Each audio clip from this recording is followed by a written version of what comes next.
प्रिय आत्मीय दाजुभाइ दिदीबहिनीहरू, हामी नेपालीहरूको घर आँगनमा नयाँ वर्ष 2082 आइपुगेको छ। नयाँ घाम, नयाँ ज्योति, नयाँ उत्साह लिएर आएको नयाँ वर्षको उपलक्ष्यमा देश तथा विदेशमा रहे बसेका सम्पूर्ण नेपालीहरूको सुख र शान्तिको मङ्गलमय शुभकामना। हरेक नयाँ वर्ष नूतन आशा र विश्वास बोकेर आउने, तर वर्षको बिदाईमा एउटा घनघोर निराशाका बीच हुने गरेको धेरै साल भयो। समाजका विभिन्न दल, वर्ग र जन समुदायले आफ्नो धारणा, आस्था तथा अभिव्यक्ति राख्न पाउनु प्रजातन्त्रको सुन्दर विशेषता हो। तर त्यस्तो धारणा र मान्यता प्रस्तुत गर्दा सबैले संयम अपनाउनु पर्दछ। केही दिन अघि जनप्रदर्शनमा जुन प्रकारको हिंसा, आगजनी, तोडफोड भयो, त्यसबाट जस प्रकारको मानवीय एवं भौतिक क्षति भयो, त्यो सुन्दा हामीलाई अत्यन्तै दुःख लाग्यो। नागरिक स्वतन्त्रता भन्दा ठुलो तन्त्र वा वाद हुँदैन।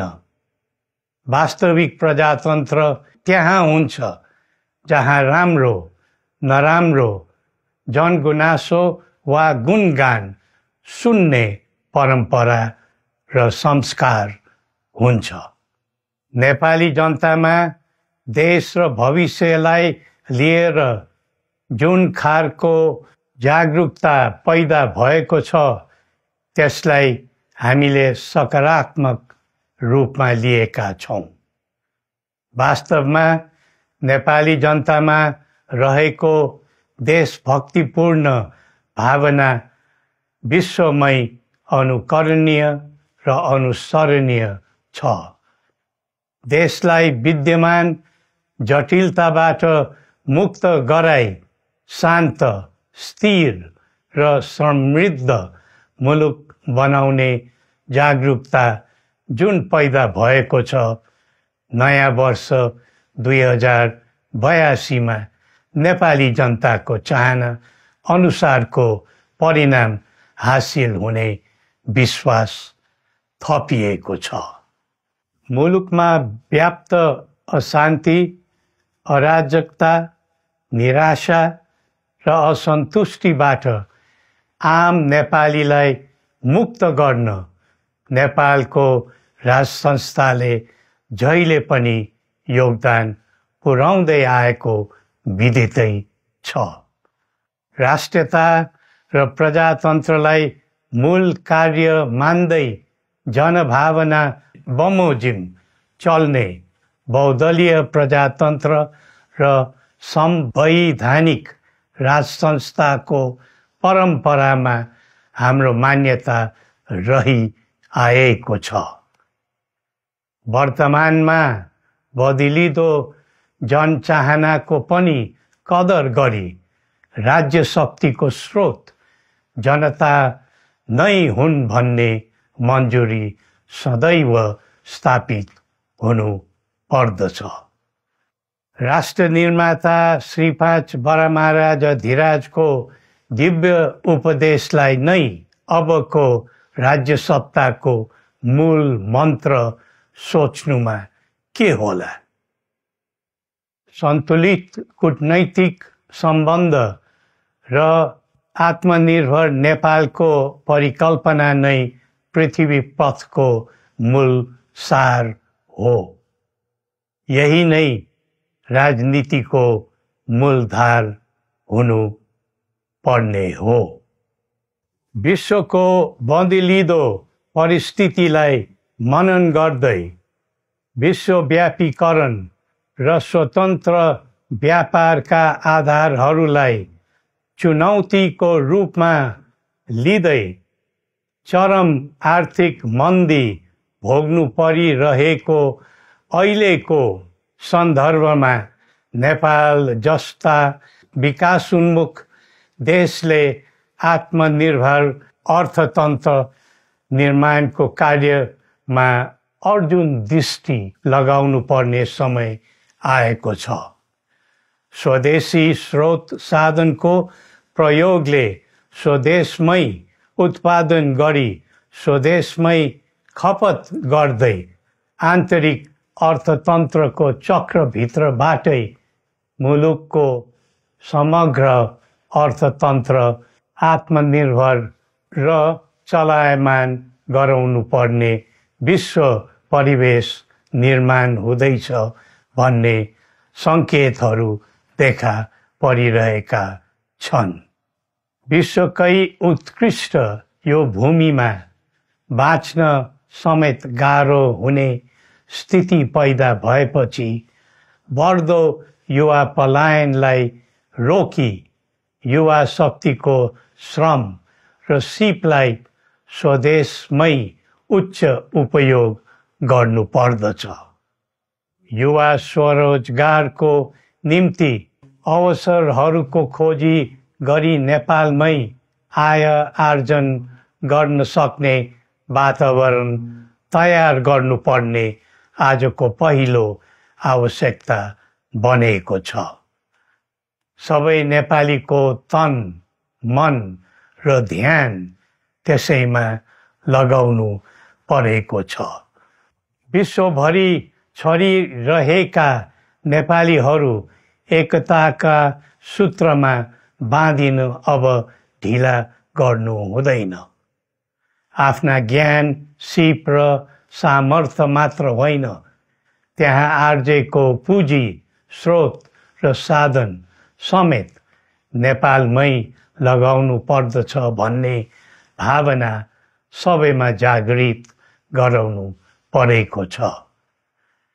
प्रकृतिले दिएको स्वर्ग जस्तै सुन्दर हिमवत् खण्ड नेपाल सिँगार्न र विकासको विपुल फुक्न कसरी लाग्ने र लगाउने स्वदेश फर्क स्वदेश नै स्वर्ग भन्ने अभियान चलाउनु पर्ने आजको आवश्यकता भएको छ। जनभावना र चाहना बुझी मुलुकको समग्र संरचनामा नै हेरफेर र सुधारका कदम चाल्नुपर्ने तथ्य स्पष्ट देखिन्छ। शिक्षा, स्वास्थ्य र दैनिक कामकाजका पद्धति र प्रणालीहरूमा आमूल परिवर्तन र सुधार गरी यिनको आधुनिकीकरण अनिवार्य भइसकेको छ। युग प्रविधिको हो, सावधानीपूर्वक उपयोग गर्नु सकेमा राष्ट्रको योगदानमा ठुलो टेवा पुग्न सक्नेछ। सुशासन र भ्रष्टाचार मुक्त प्रशासन मूल नारा हुनु पर्दछ। हामी अस्थिरता, अशान्ति, अराजकता, विपन्नता र भ्रष्टाचारको अन्त्य चाहन्छौँ। त्यसका निम्ति नेपाली जनताबाट हुने हरेक प्रयासहरूमा एकबद्धता रहनेछ। मुलुकको गिर्दो अर्थव्यवस्था, रुग्न हुँदै गएको औद्योगिक उत्पादन, बढ्दो राष्ट्रिय ऋण र बेरोजगारी, रक्षात्मक बन्दै गएको राष्ट्रियता, राष्ट्रिय एकता, सामाजिक सद्भाव, मौलिक धर्म, संस्कृति तथा जनस्तरमा बढेको निराशा, असन्तुष्टि हाम्रो चिन्ताको मूल विषय हो। नागरिक पलायनसँगै पुँजी पलायन, भ्रष्टाचार र व्यथिति देशले थाम्नै नसक्ने स्तरमा झाँगिएको छ। यो स्थितिमा नयाँ वर्षलाई उपलब्धिमूलक बनाउनु हामी सबै नेपालीको सामूहिक र एकताबद्ध प्रयास अपरिहार्य भएको छ। नेपाली बीच द्वन्द्व नहोस्, परस्पर अविश्वास र हिंसाको दुःखद मनोस्थिति नबनोस्, देशवासीहरू कुनै पनि नाम र न्युहुमा ध्रुवीकृत नबनुन् भन्नेतर्फ हामी सदैव सचेत र संवेदनशील छौँ। नेपालीको एकतामा नै नेपालको भविष्य निहित रहेको यथार्थलाई हामीले आत्मसात गरेका छौँ।